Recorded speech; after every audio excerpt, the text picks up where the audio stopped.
Yay, yay. Hey, I'm here today with Kara Melendi, and I'm so excited. We're both astrologers. We're both into soul things and spiritual things. Kara is just honestly one of my favorite people online for so long. And yeah, I'm just so excited to talk with you today. Oh, so excited to be here, Brittany. I know we've been connected for so long, Yeah. and I've always just loved your work and your work and also you, just like how you show Aw. up authentically. And it's so cool to be able to talk about the astrology for the coming year together or whatever else flowed through, because like as we were saying, this really is groundbreaking year for the planet. Yeah, and I don't even know how to put it in words yet. So I feel like with me and you talking about it, I'm gonna even gain more clarity because I know you're such an expert on this. We've both been doing this for such a long time. But yeah, I guess just before we get into like 2025, we should talk a little bit about how we met. And it's funny, I don't remember the exact like moment of us meeting. I know it was years ago. I feel like it could have been in like 2018 or even 2019. Um, do you remember I don't remember exactly? either. I think it was like at least 2018, I I feel feel like like that too. it's Yeah. been a long time. And yeah, you've always been just one of my favorite people because we connect on the astrology and on the spiritual side of things. And the stuff that you do with Akashic Records, that's something that I don't know. I'd love to hear more about it. It's just, yeah, it's fascinating. So, yeah.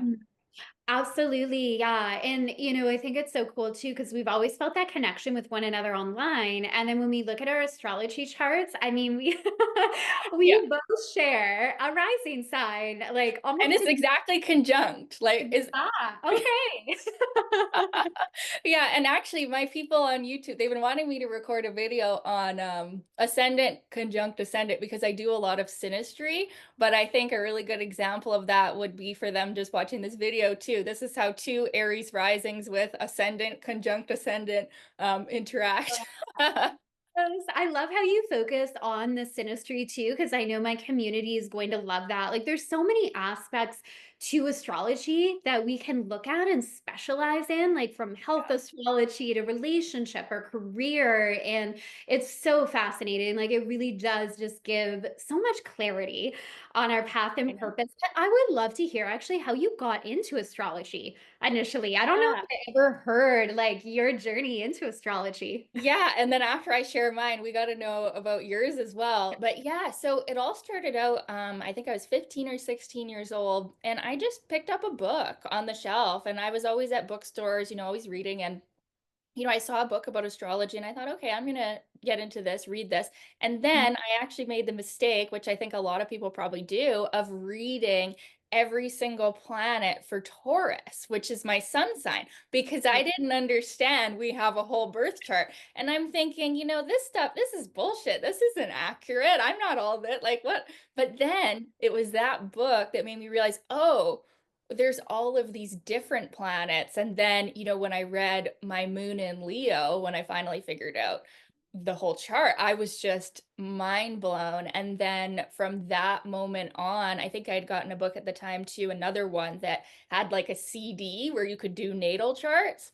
So then I Cool. just started doing everyone's, like my parents, my friends, any boy that I had a crush on, or basically everybody in my school. I was the girl doing charts. So I'm sure all the people from my high school, they're like so not surprised at what I do now, like because I just went full on into it. And then from then on, it was just like an obsession. I just started accumulating books and books, and then eventually, taken a few courses and things like that. And then, yeah, a few years into studying, I just couldn't contain it anymore. I started talking on YouTube about astrology, and I just did it for fun. I didn't think anybody would watch it or anything. I just needed an outlet. And now, yeah, here it is. And, I've gone in some other directions too with spiritual things and being a healer and kind of doing both. But yeah, now I'm back to my original first passion, astrology, doing mostly astrology, some healing, some coaching, but yeah, that's Yeah. how it all started for me. I love it. It feels like it was a calling for you, Yeah. and that's, like, similar to me. I was also the kid on the schoolyard reading people's horoscopes. I know, I think I've seen you write about that actually.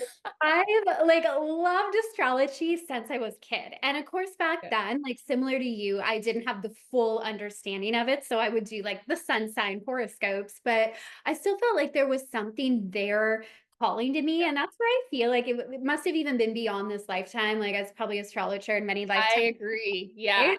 because Do I you feel picked that it too? up so fast, like, it just, like I understood aspects and all this stuff, and it was just like it clicked so easily. I love that. That was similar to me. It was just like, "Oh, I get this. Like, I understand this language." And yeah, so I loved it since I was a kid. And then, I mean, I was always into it, but I kind of went in other directions as well. Like, I got my master's in psychology, so I got really into like psych stuff and understanding the brain and how the brain works. And then when I started to work with clients again, I felt this pull back to astrology, which also is a sign like, okay, this is part of my soul path. I can't get away from it.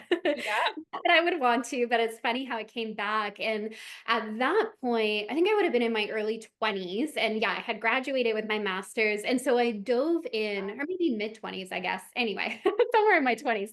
But I dove in a lot deeper at that time. And what really like spoke to me was when I started learning about the moon sign. So say where you're a Leo moon. same. I'm a Taurus moon, and it's like learning about our moon sign. I feel for so many people, it captures something our sun sign doesn't. And Yeah, so I'm a Cancer sun, and I very much resonate with the Cancerian energy, but also the Taurus energy, because our moon sign is like our inner emotional world. So when I learned about that, it was like another piece of the puzzle. And I'm like, everybody needs to know this because I'm kind of like everybody, yeah. teacher at heart. So anytime I learn something that like lights me up and has helped me, I can't help but share it with everybody in my life.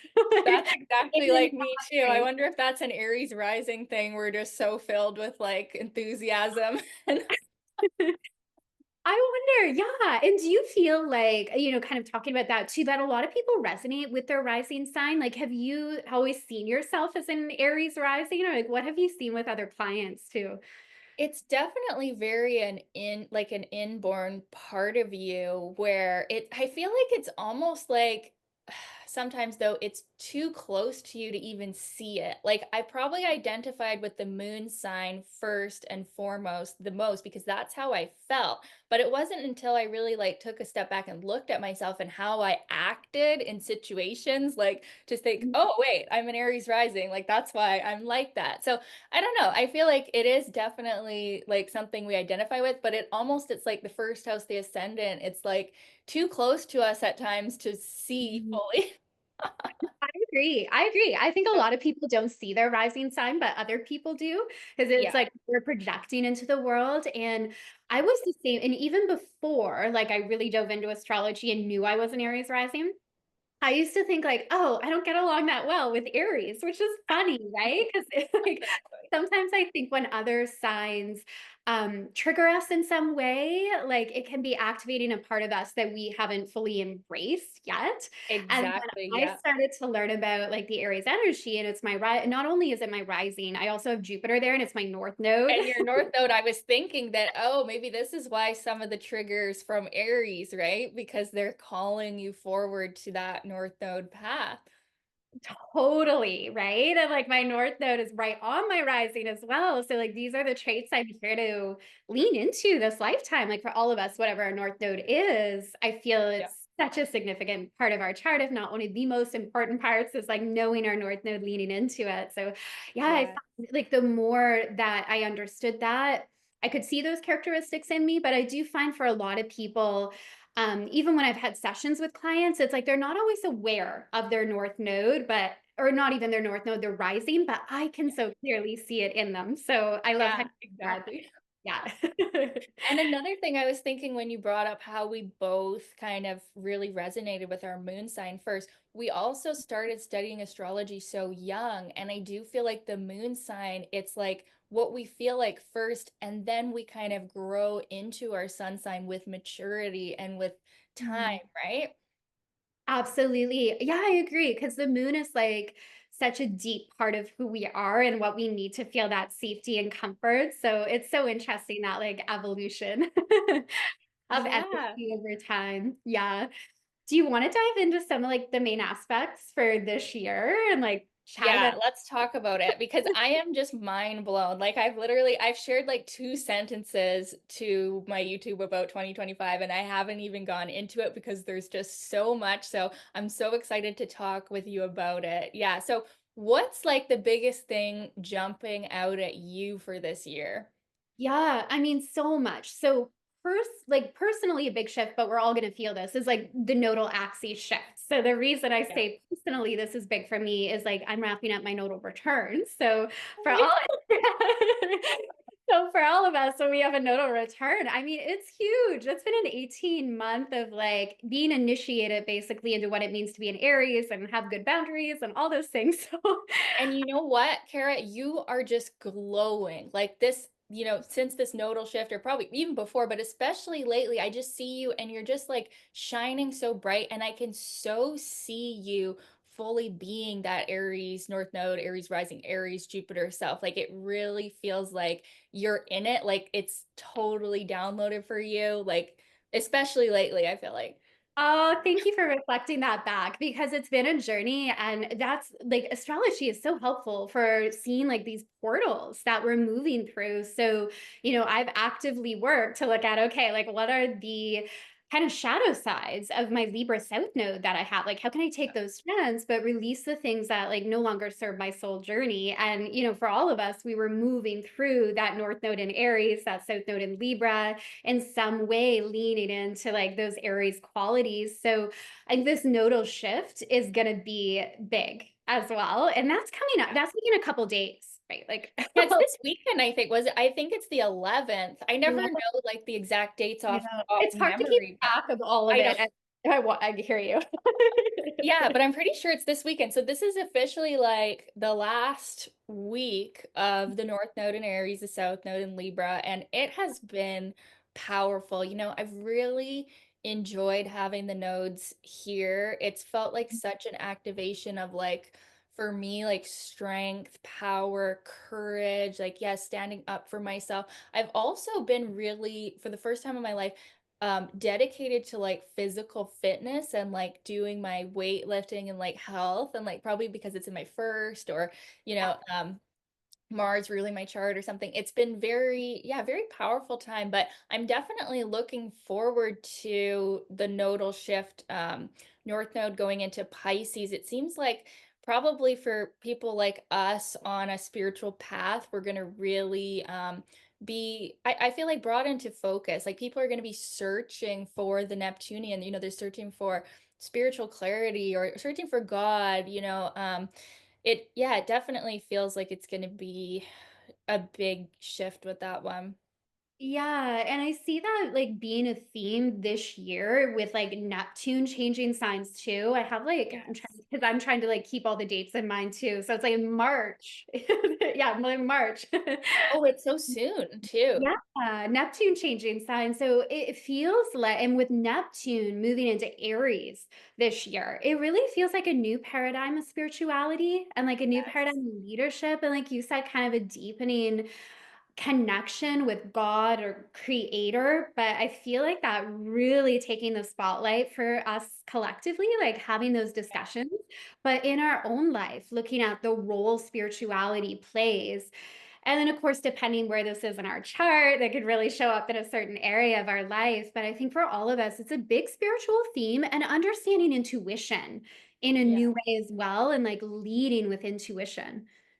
Yes, exactly. And this is just a little side note, and I hope it's okay me sharing this, but you have posted about this, the new age to Jesus thing going on.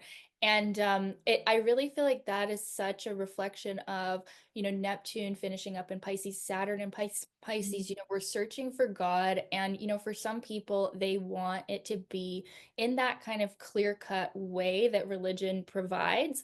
But I know that me and you are on the same page where we both feel very connected to God in a very personal, like non-religious way. And I think that with Neptune going into Aries and then Saturn also going into Aries as well, a lot of people are going to resonate more with like a more direct connection Mm. to God, like through their own soul, through higher self. Like, it feels like Neptune being in Pisces, it is kind of like we're searching for something that's laid out or something, because it feels so chaotic. But now Yeah. with Neptune and Saturn going into Aries, I feel like people are going to be like, you know what? No, I'm going to do this my way. I'm going to connect to God. I'm going to connect to spirit my way. And it's going to be like this. And I don't care what anybody else says, if they're judging me or not. Like that's kind of how I interpreted it. Yeah, I love that take on it. And yeah, it's like I really felt so called to like do a post on the new age to It was Jesus. so powerful because it's so prevalent right now. It's just everywhere. And like me and you, we're not going that way, but we're also very connected with God. Totally. And like it feels like that's been my journey since I was born. Yeah, especially for you. Yes. Like going back to being the schoolyard astrologer, I was also like teaching Sunday school and reading my Bible. Like Wow. Yes. Yes. I remember I you always saying, yeah. felt like so connected to God, to Jesus, but also like in my own understanding and astrology. And like I couldn't understand why I was being made wrong for studying astrology or this different energy work Yeah. and how they couldn't come together. So I think, yeah, I agree with you. There's going to be a shift with Neptune and Saturn and Aries, like very, very, very different vibe than in Pisces, right? I find like the Yeah. biggest shifts happen when we move from Pisces to Aries because we're Oh, so 100%. different, It's the right? new beginning. It's the Like, first sign. It's primal. It's the birth. it's the birth of something new. So I agree. Yeah. We're going to see more discussions, I think, around how people are personally connected to God or creator or source, and maybe really challenging some of the old ways of connecting through religion. But we'll see. I mean, we're all on our own path as well, but there's definitely going to be discussions around that. Yeah. I agree. And actually, I'm not sure if you know this. I don't know the exact date that Neptune went into Pisces originally. I feel like I was a teenager. Like this might have been still in the early 2000s or like 2010-ish. I can't recall exactly, but it's been there for a very long time. Yes. So this one is really big, and I do feel like, Pisces is associated with addictions and self-undoing as well. And I think with, the shift into Aries, with Neptune into Aries, I think that a lot of people are going to maybe come clean from their addictions or from even, going through like, yeah, even drug addictions or even any type of addiction. I think we're going to really come into a more empowered place with those kind of escapist behaviors. Totally. I love that take. Yeah. Pisces energy fascinates me. I for both of us, it's like in our 12th house, right? I So know, and my Saturn, I'm going through my Saturn I return, and saw I'm just like, that. oh my God.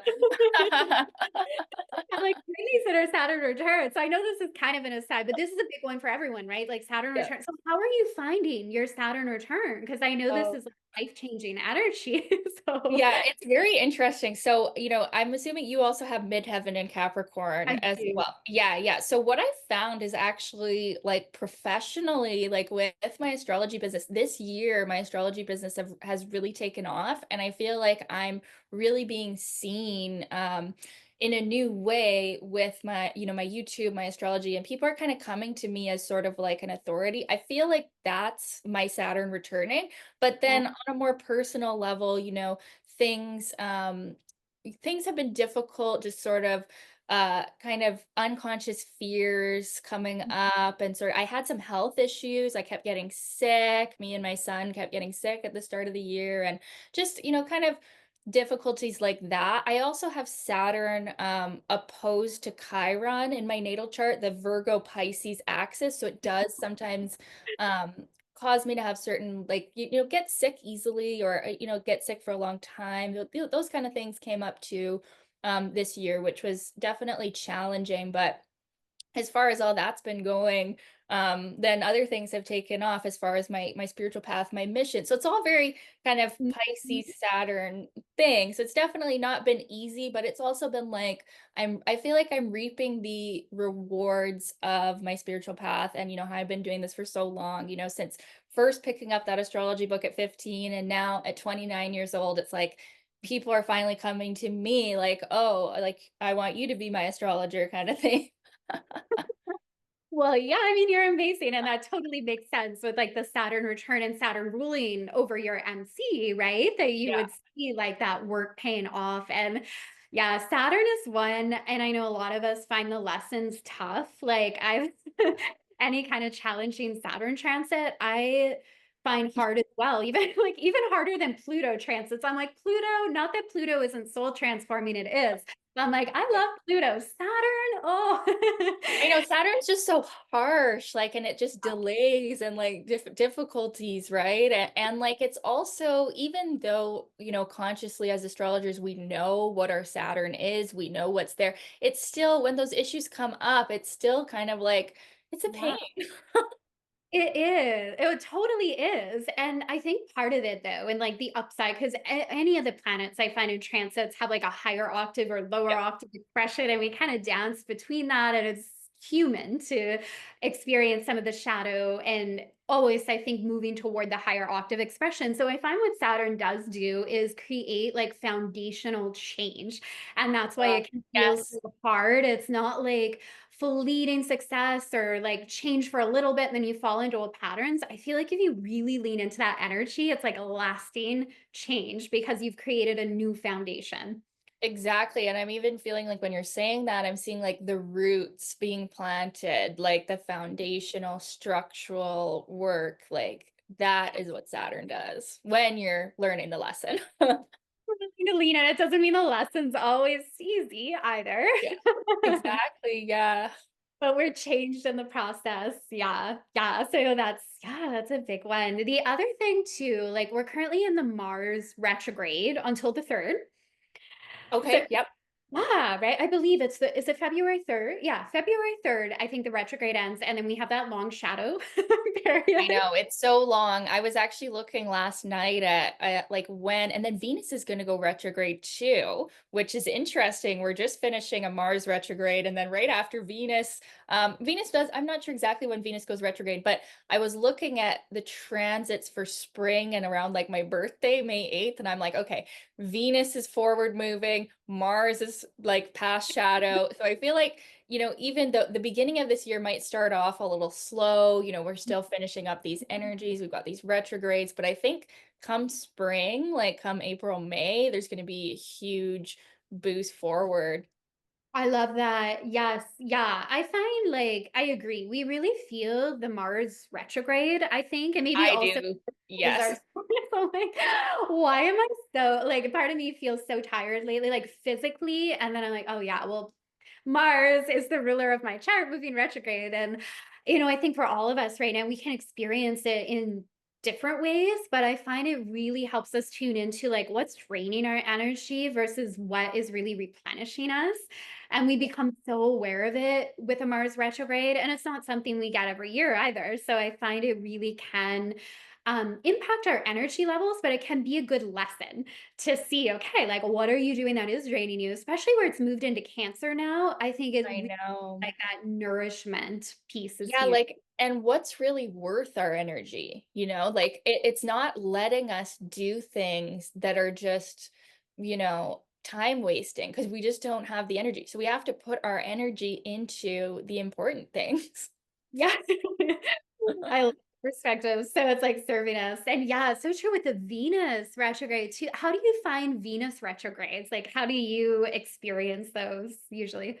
Well, the last time Venus was retrograde in Leo, it was conjunct to my moon and Mars like three Oh, separate times. And dude.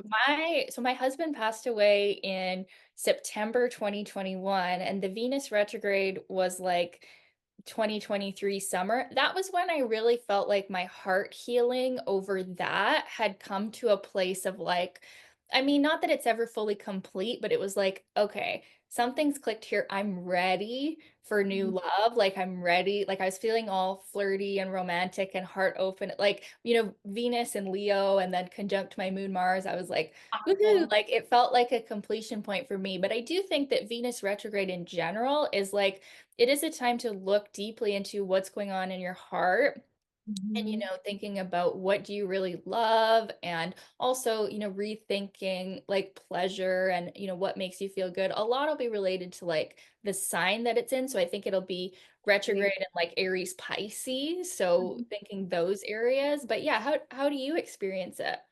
Yeah, I mean, like you said, it's so, I think, dependent too around where it's hitting in our chart. But yeah, I love the Aries Pisces this year is such like a key point where we're kind of dancing in those energies of like the Yeah. completion, the intuition to like finding our strength and new beginnings. And it's crazy thinking about how like Saturn and Neptune are going from Aries Pisces and the Venus retrograde. That just clicked for me that I know that when you is said happening. that, I'm like, Yeah, oh my goodness. I hadn't even thought about how that is so relevant this year. Yeah. Oh, yeah. So I really feel too when you talk about like the heart healing, and I know your specialty is relationships and like the Yeah. synastry. It could be a lot of like relationship healing for people, Yes. right? Or I wonder even like relationships from the past, either coming back in or that like memories of it. So there can be like a closure and healing and Yeah. completion. I feel like that could be a theme. But overall, like what I find with Venus retrograde is going in and looking at like, what do I really love? Like, what am I passionate about? Because I find during that time, it's hard to do things that our heart doesn't like. And that's actually a good thing, right? Like, we can become aware, like, where our heart really isn't in it anymore. And we Yeah. can make those changes. So I find definitely, yeah, I see it in my relationships, but even in my business as well. Like, what do I love or what is kind of needs to be revamped? Or let go of or bring it or burst something new in that I do love. Yeah. Oh, that's so exciting thinking about it like that too. And yeah, I do think that it could be a period for many people where they're rethinking kind of karmic situations that have happened in the past with their relationships or with their self-worth. Like maybe, yeah, people from the past coming in for that closure. I love that. I think it's going to be a really healing time and it's happening, right in spring there, right before spring. I think it's kind of a great like heart clearing to have happen right before all these big shifts of the planets. Like, Yes, before like the rebirth and the astrological new year, that really is going to be a new energy. And I've seen more people this year talking about that, how like the new year really isn't the beginning of the new year. They celebrate at spring or like the lunar new year. I personally love to celebrate all of them. Like, I love to celebrate whenever there's a celebration. Let's just do it. But yeah, March yeah. 21st or 22nd, whenever the exact start of Aries is, that is truly like the Sure. rebirth time. That is like it does feel like there's a great momentum that there. And yeah, Mhm. this year is going to be extra powerful. I mean, we could even talk a little bit about how, like, I mean, everybody's talked about this, but it is pretty significant that Pluto is in Aquarius. It's staying there. It's not going back ever. Like this is Oh, also very new. So there's that. And then also, I don't have the exact dates in my head again, but like I feel like it is going to be sextile to yeah. the Saturn Neptune conjunction as well. So that feels really good. We've got a really nice Aries Aquarius sextile. That seems like it's going to be really good for making new connections with people. A lot of like I feel like more spiritual work or spiritual communities, like getting out there, communicating, and like, yeah, I mean, it's interesting how it'll play out. I do think, what else is happening? There's something to, well, Jupiter going into Cancer, which will then Yeah. square them. Yeah, Oh. so there's that too. That's gonna be huge. I mean, Jupiter in Gemini has been interesting as well, right? And how long has it been in Gemini now? Yeah, about a year, right? It'll be a year, I Yeah. guess, in July. Yeah, July Was 30th, it? it moves into Cancer. So maybe, yeah, Yeah, I think it was about June longer. maybe or Yeah. May that it went into Gemini. I remember it was such a shift because Jupiter and Taurus felt really good, really sensual, really physical. But then Jupiter went into Gemini, and all of a sudden I was just doing all kinds of talks like this with people. That was the biggest shift. It was like all of a sudden I was on these podcasts for people, and I like it just turned into a more communicative energy, and it was like right away, like Yeah, I mean, Gemini energy is fun. I still want to harness this while Jupiter is moving through my third house in Gemini and launch I a know podcast. that's it too. Yeah. Because I've been wanting to launch a podcast anyway. I'm like, I've got to do this. Oh, Still in do my it. Yes. and then my solar return, it's there too. So like this is just perfect energy. But yeah, Jupiter and Gemini, That's been an interesting journey, I think, of like becoming aware of the information we are taking in and sometimes maybe bombard it with like information overload, which I feel like a lot of people were feeling, and maybe Yeah. even some confusion because there's just so much out there around like what's right, what isn't, what's aligned, what isn't, and really questioning all those things. So I think the shift into Cancer on the 30th this year, that's going to bring a very different vibe. Like Jupiter in Cancer feels like very nurturing, very nourishing, and maybe a time where it feels like a little less chaotic when it comes to information. Although there's a Yeah. lot going on with other transits, but Yeah, that one I think we're really going to feel. I wanted to ask you this. This is something I've been reading on lately. Like, so do you go by or do you pay any attention at all to like the traditional thoughts about astrology, like Jupiter being in detriment or in Gemini and then Jupiter being exalted in Cancer? Like, do you follow that at all? Because I was reading one book the other day that said that's all ancient, it's outdated, but actually I've always followed that and found it to be quite accurate. So I'm open to different perspectives on that. But if Jupiter is in detriment in Gemini, I feel like the reason for that is because of, yes, there's just so much information and it can be hard to connect to our personal truth when we're yeah. open to everyone's and it's very restless, you know? Yeah, true. Yeah, I follow, like, I'm aware of that, like, when a planet's in detriment, I think there's totally something to it. I, like, Yeah. see it more through the lens of, okay, like, what does this mean, like, about the energy here that we're working with? And yeah, I think absolutely Jupiter and Gemini, I love how you explain that. It's harder to feel into what's true for us. And, the Gemini energy is such a fun vibe and archetype. Like, I've always loved Gemini. And then having some, transits in my chart or even solar return where that energy was prominent, or my progress rising right now is actually moved new into Gemini. So I'm learning Oh, okay. that. But it's also, I'm starting to see the other side of Gemini where it really requires that focus because it's so easy to get caught up in like all the possibilities, all the ideas without allowing it to ground and land. So, yeah, Yeah. it's kind of been my own like personal journey with Gemini, but I feel with each of the zodiac signs, we can kind of, understand how that archetype's at play within us. So, yeah, I feel that shift into Cancer is going to help bring us back to our inner truth and our connection to our intuition. I agree totally. Yeah. And I mean, you said it perfectly. And I also feel like, yeah, with Jupiter and Gemini, my meditation practice has struggled a bit, but I've also covered a lot of ground, and more social things and doing tons of videos and, things like that. But yeah, I think Jupiter going into Cancer is going to feel so good for the emotional body as well because, Cancer being arguably like the most emotional sign or definitely one of them out of the water signs, I think it's going to really improve our like emotional state even because we're going to be really tuning into our feeling, what feels good, what feels right, what doesn't, making decisions based on that, and connecting even too to like more femininity and like mothering kind of nurturing energy, like that'll feel really good. It will, yeah. I think that's gonna be like a welcome shift. But yeah, like I try to work with any of the transits in terms of how can I use this in a way that feels good and nurturing and supports me and where I desire to go. So Exactly. Yeah, yeah, I feel like perfect. that'll It's be like big.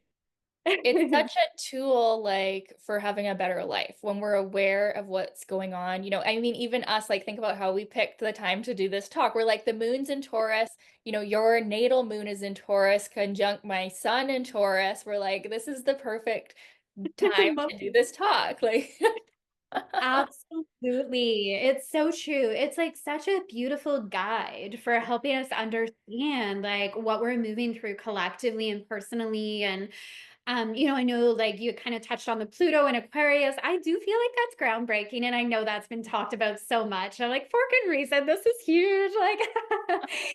totally a new era. So I feel with that too, because Pluto is so slow moving, obviously, is like one of the outer planets. We're just at the beginning of this new cycle. And I think that's so key for people to recognize too. Like Pluto is breaking down to rebuild, it's the death and the rebirth. And I always see when planets are at like 0 or 1 degrees, we're just getting used to that energy. It's like we've just entered into this new space. So I think we're in for like a 20-year huge period of transformation. Like life will look incredibly different at the end of this 20-year phase.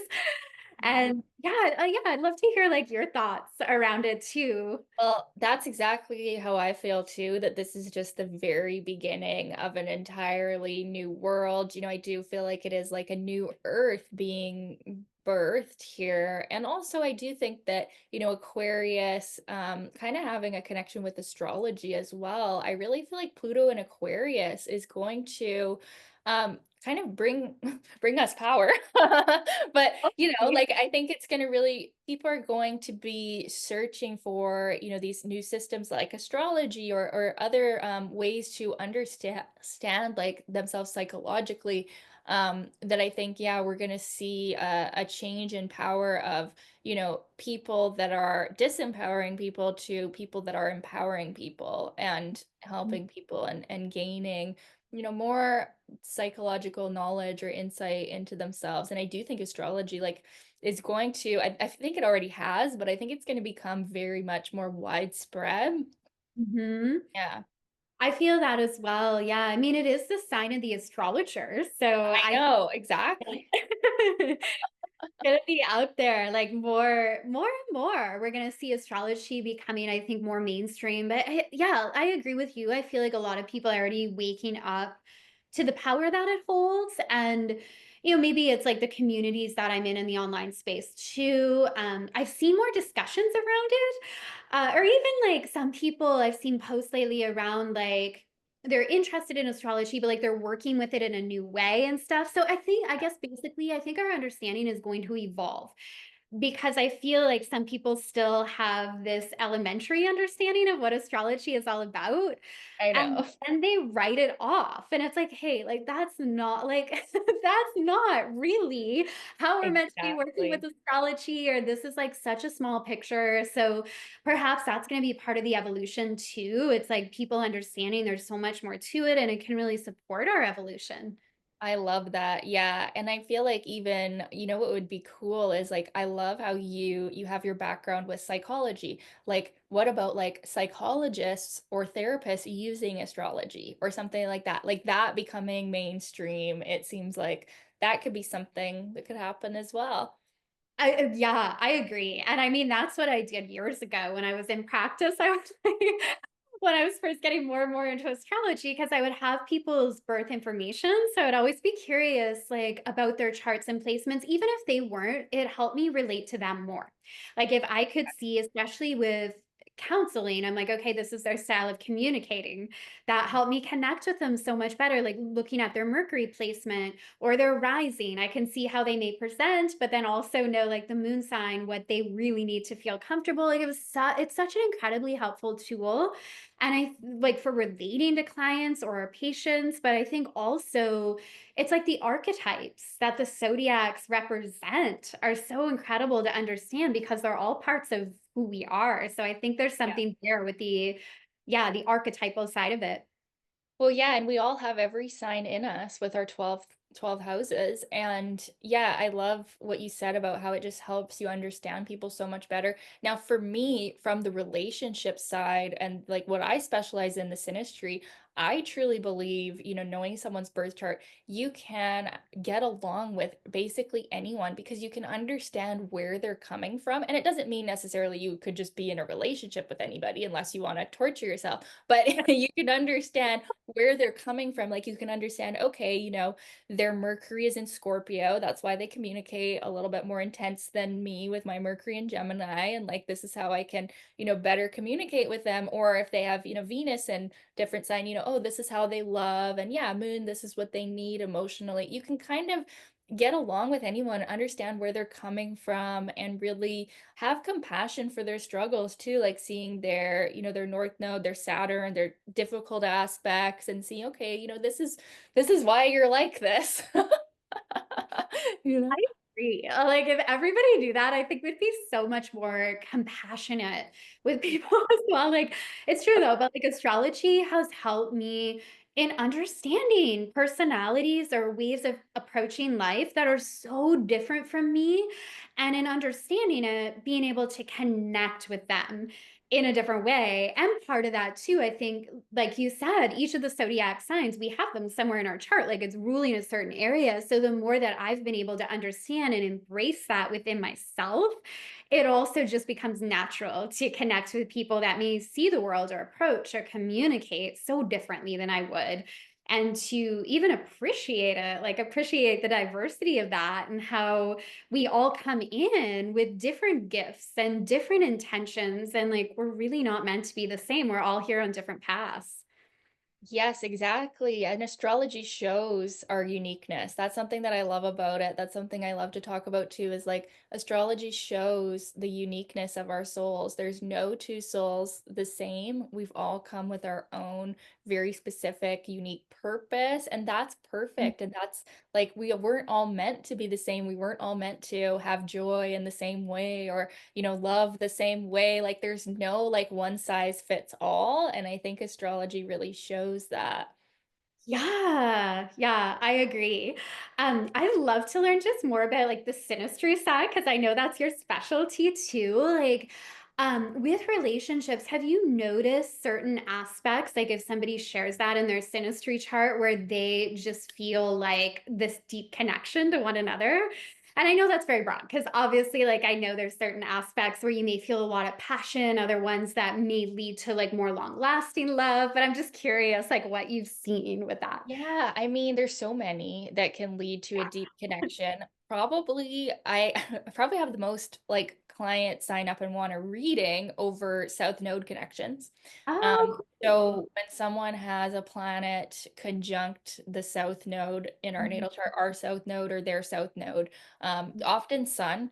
That one is very common where people just feel like this fadedness, like this like they just can't get it out of their head. They're so similar. There's so much comfort. It's so instantly natural. So the South Node is one that I see, but it's also one that it's kind of like 50-50 whether it works out or not. I do think sometimes it's more meant to be just a Yeah. fleeting kind of soul lesson thing. So South Node, also the North Node, equally, that can show that this is like a pivotal person that we feel some sort of deep connection. But with that being said, like there needs to be a lot of other compatibility in place for those relationships to actually like work long term. But I do get a lot of people wanting to know about these nodal connections, which makes Mhm. sense because and this too, like the North Node and the South Node, it shows where our soul has been, where we're coming from, where we're going as our point of destiny or fate. And so it does make sense that it's kind of a soulmate thing. I love that. Yeah. No, Yeah. it totally makes sense. That's so neat that you've like seen that come in and then to be able to have the astrology lens. And Yeah. yeah, that is so cool. Like with the South Node, that would make sense. Anything aspecting that because it is like the past. So there's Past absolutely past lives. life. And then it would be okay. Are there other aspects here that suggest this is also this lifetime? Because Yeah, exactly. sometimes I'm sure, like, I don't specialize in synastry, but I'll, have people come in and ask about relationships. Like, sometimes you can clearly see, or even through work I do in the Akashic Records, I can tune in and see where something, maybe a past life connection. So there's comfort there, which is also a South Node thing. Like, we feel safe, we feel comfortable, but it may not be this lifetime. And that's why there's different obstacles and struggles. And yeah, it's interesting to see. And that's overarching. I mean, again, it doesn't mean that it's not either. It's, yeah. Yeah, exactly. And I think it can get confusing because, well, I feel like, and maybe you've seen this in the Akashic Records as well, but like we've lived so many lifetimes at this point. And, we've had other soulmates and we've had marriages and we've had traumas and we've had this. And so it can be complicated when you come into this life and you're meeting with a few of these different people and it's hard to discern, well, which Mhm. one is it in this lifetime? And so that's something I also help people do is like sometimes they're picking between two people, like I don't know which one. Sometimes it's one of them, sometimes it's none, or it's hard to discern because I think we've lived so many lifetimes at this point and we have different karma with different people, sometimes good karma sometimes, things have happened. And yeah, with my healing sessions and my healing work as well, I can see it with the astrology, what's happened, but then even at an intuitive level, you can sometimes tune into what has happened in this other Right. lifetime. But yeah. I love that. Yes, and yeah, I totally see that in the Akashic records as well, and, like, the way I see the records too is there's so many possibilities for our life, so that could be the case with a relationship as well. And I Yeah. always say with the records, like, there's no judgment in that space. If judgment comes in, that's our ego. So it's not necessarily about like, oh, you have to take this path or you have to like date this person or the other person. It's like, well, both are going to lead to expansion and growth in some way. But there are certain paths or relationships that, of course, may be more aligned with your soul intentions and contributing to like your growth and evolution. So, yeah, Love totally. that. Yeah. Thank you for sharing. Yeah. And I do feel like we have the free will to choose Uh, anything, but some choices are maybe going to put us on a higher path or a higher frequency. mhm. Yeah, maybe more desirable Sure. than others. Yeah. Sure, so I love that. How else do you work with, like, the healing and the astrology kind of overlapping? Because I know you have all these other beautiful, like, healing modalities and soul work that you do as well. Yeah, thank you so much for asking. It actually just came to me. It was like September of this year where I was really busy with my Synastry sessions. That is my most popular session, is doing the Synastry. But I was thinking, with a lot of these people, it is these past life, these karmic connections, and some of them, maybe it's a breakup or they're not currently in a relationship for whatever reason, and it's very painful. It's hard on their heart. They're going through these karmic issues. And I realized I'm like, people sign up for astrology, but often they need one of my healing sessions. So I actually created a combined session where it's half and half. It's a 90-minute session. It's a little bit longer, and I called it my Astro Healing session. And that's really taken off too. So with that, I feel like I can do both. I can go into like, okay, here's the astrological aspects showing, what type of connection it is, like the past life energy, the struggles, the challenges, the gifts. But then also, we're going to tune into your energy field and we're going to go in, we're going to cut cords.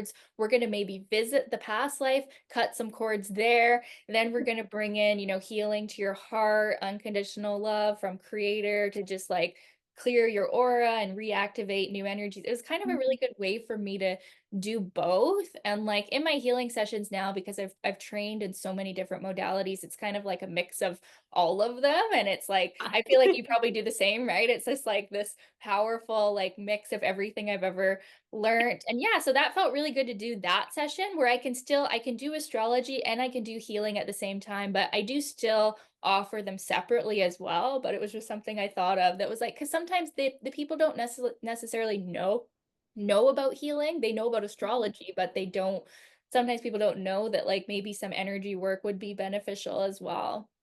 Yeah. Oh, I love that you combine that. Astro healing. I've done the same. I love it. Yeah.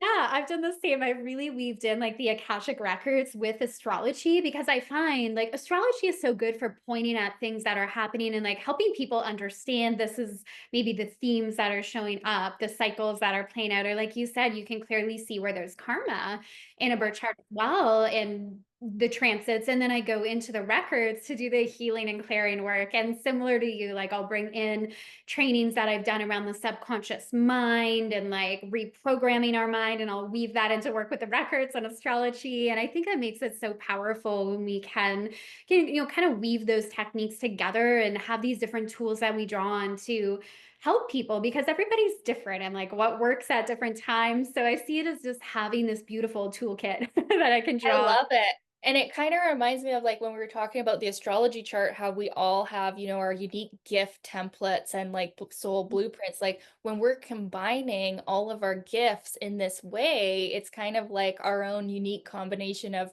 all of our like soul gifts to help people. So I love that. I'd love to know, Kara, you do a lot of, or at least as far as I've seen with you online, you also work with people as far as helping them in business, right? And helping them, like, do you use the astrology chart to kind of help people in their online business as well? I'd love to hear a little bit more of like, because that's something I don't specialize in, is like kind of the more business coaching side of things.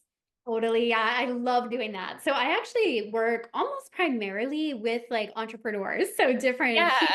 Yeah. And yeah, and there's so much in a birth chart that can really help you see like portals of opportunity that are opening for finances and like even Yeah. what programs to launch. So I absolutely do. And I'll really, I mean, again, there's so much nuance to it, but definitely looking at like the MC to the Yeah. midheaven to really see, okay, like what traits are you meant to express this lifetime? What's going to make you most magnetic?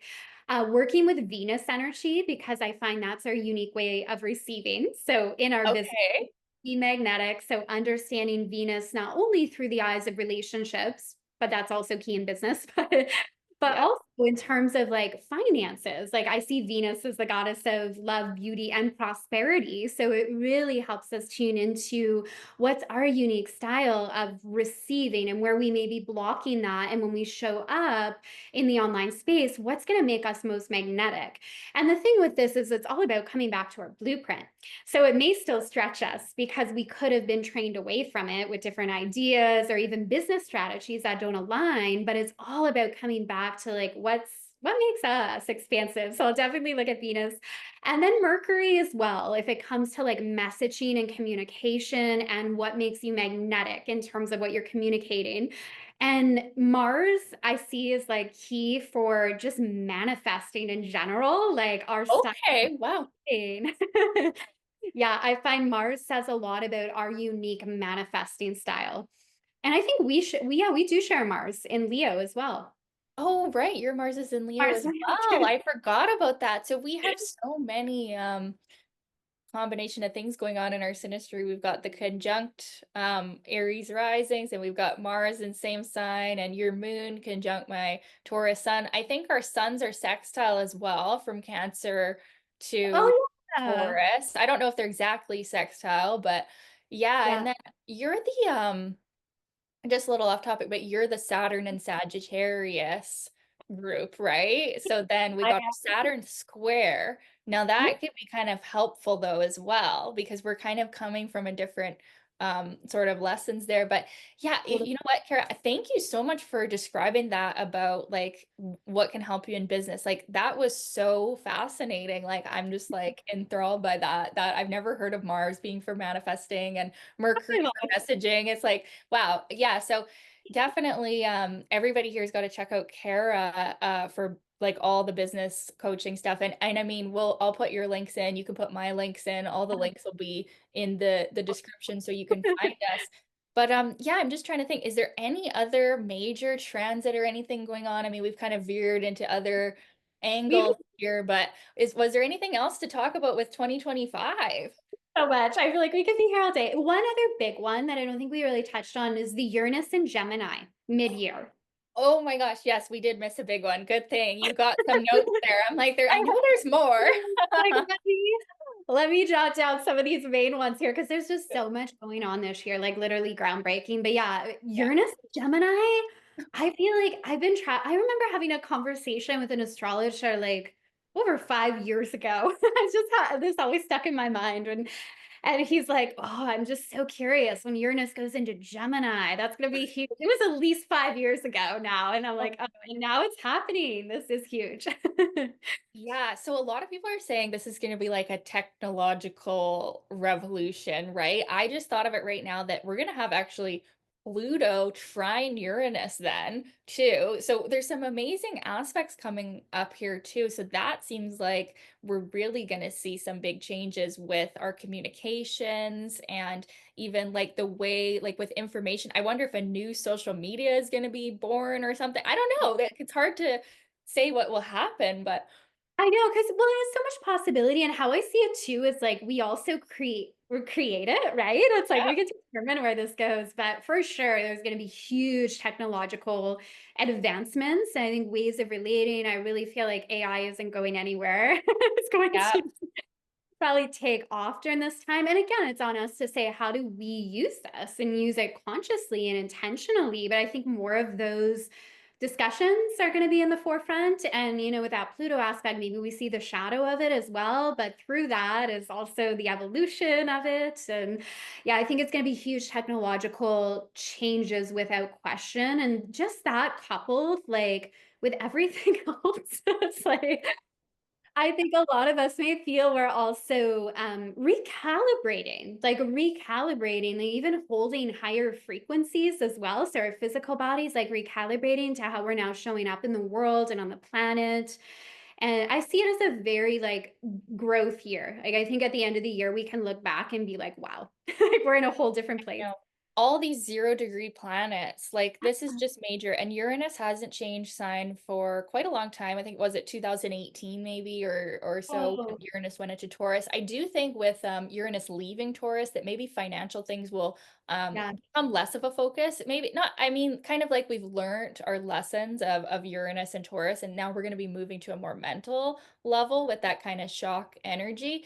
The other thing too is we do have these retrogrades, like, so I believe Saturn, because I've been following my Saturn return, it's still going to go back into Pisces later this year. And is Neptune also still going to go back too? Or I'm I not believe exactly sure. it is. Yeah. And I have a book I did for when I was in New York for all the participants there. I did a Oh, book with like, all the exact dates, but I'm like, yeah, I can't remember all of them off the top of my head. But yeah. yeah, I think Neptune is going back and forth as well as Saturn. Yeah. Yeah, so that Pisces Aries energy that we talked about, I think it's going to continue. Like, I think it's about fall or something. We're going to go back into that Pisces energy a bit. And then in 2026, Saturn will be in Pisces as well, still for Ah, a bit. So it's interesting how that will manifest as well. But I do think that Uranus will go into Gemini and stay there. it is. I think Uranus is, yeah, which is huge. I know. And I think that, like, for me, I don't know if you feel this too, but like when a planet goes from like Taurus to Gemini, like when it comes out of Earth into air, like it is kind of a lighter energy. Like, It is a lighter. And I mean, we've seen so much. Like, I find that the energy of Uranus is so transformative. Like, I see it as the awakening energy, but if we're resisting it, it's like disruptive. So it's all yes. like feel disruptive, or we could see it as awakening.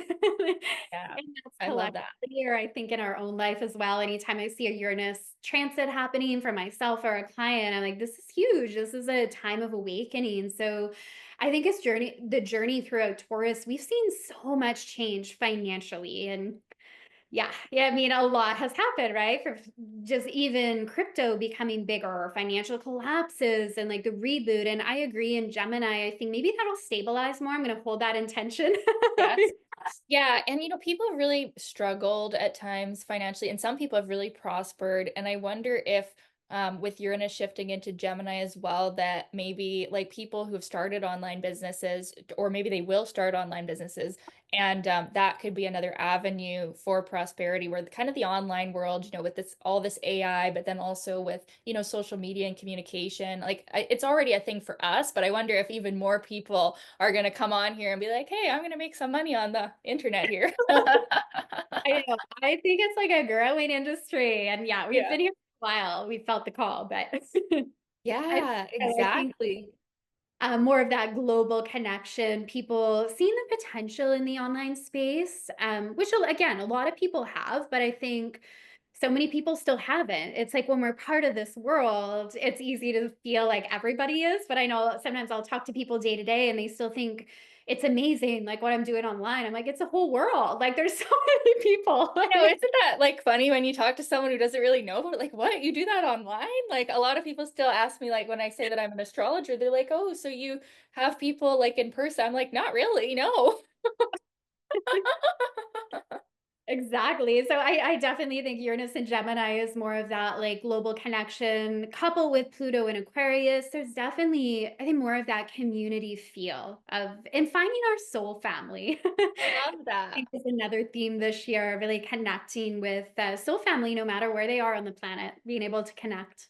Yeah, and I think people really tapping into like personal creativity too. Also with Neptune, Saturn going into Aries, Gemini, like all these outgoing signs, like all of the, masculine energy, we're shifting from feminine to masculine. It seems very much like people are going to be like getting a burst of creativity and inspiration and putting it out there. Agree. Agree. I love that insight as well. Like very, yeah, social masculine energy. So there's definitely like a power to that. That's so true too. Yeah. Yeah, it's going to be amazing. I'm so excited. And yeah, I do feel like right now, we're just kind of finishing up things, but then come spring with all these major shifts, it's just going to be like things are going to feel so different. Yeah, we're going to be in a different place. So, like always with that astrological new year, that shift into Aries, but this is even strengthened this year because of all of the outer planets changing signs around that time and like retrogrades ending and like, I'm like mind blown. Like this hasn't happened as far as since I've been studying astrology. Like I can't remember this many shifts all in one year. no, I think this like really is groundbreaking. It's new paradigm. And I know we've like a lot of people have kind of talked about that for a while, but I feel like it's the build up.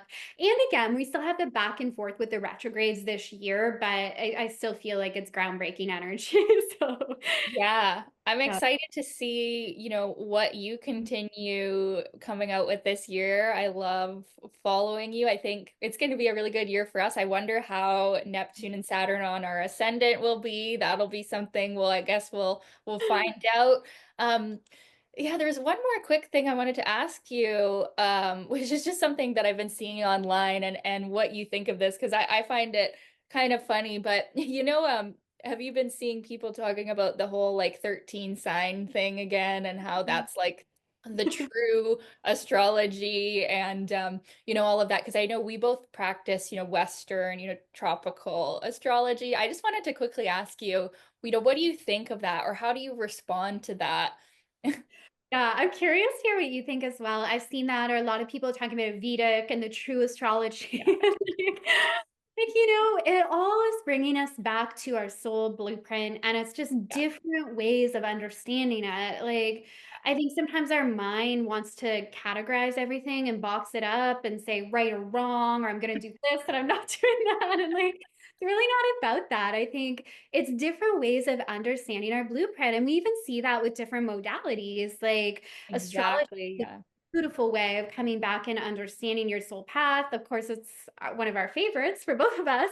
I yeah. mean, human design, numerology, they're all taking us back to our blueprint, but through a slightly different lens. So I think when we see it like that, it just change. That's how I see it anyway. What do you Exactly. Yeah, think? I agree completely. And I think that a lot of what's been going on lately online, as far as to like even the religious movement, that people are really, they like to put things in a box and say this is right and this is wrong. And I don't think it's so simple or so straightforward. I think the way that we practice astrology is based on the seasons, right? The zodiac. It's based on the 12 sign system. That's like the archetypal system.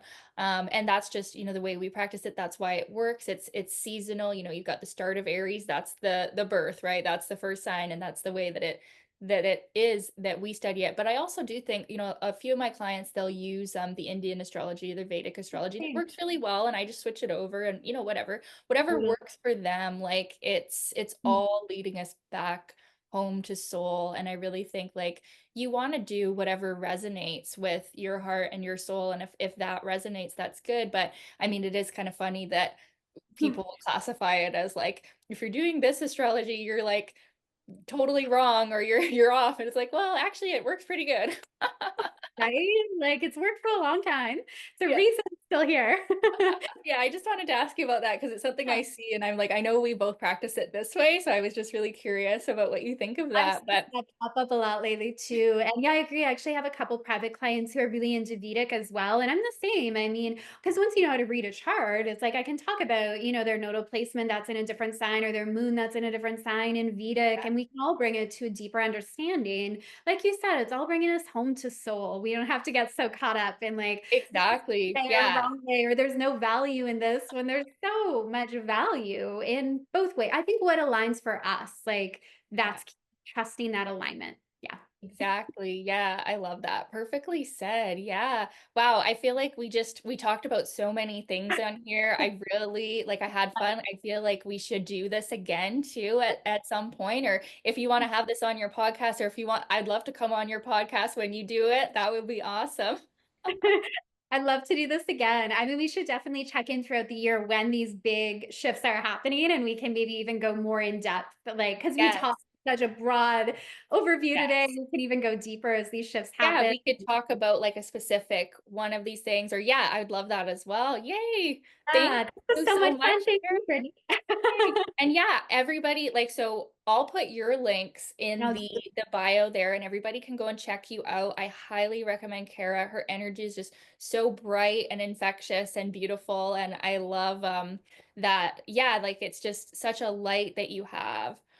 Oh, I see that same light in you, Brittany. You really are such a light, and That's more than our ever, Aries. your light. It must be our Aries. So I will attach all your links below as well. So yeah, this was so fun. Yay, thank you so much, Kara. Okay, well, we'll be in touch and talk soon. And yay, thank you everybody for watching. Bye.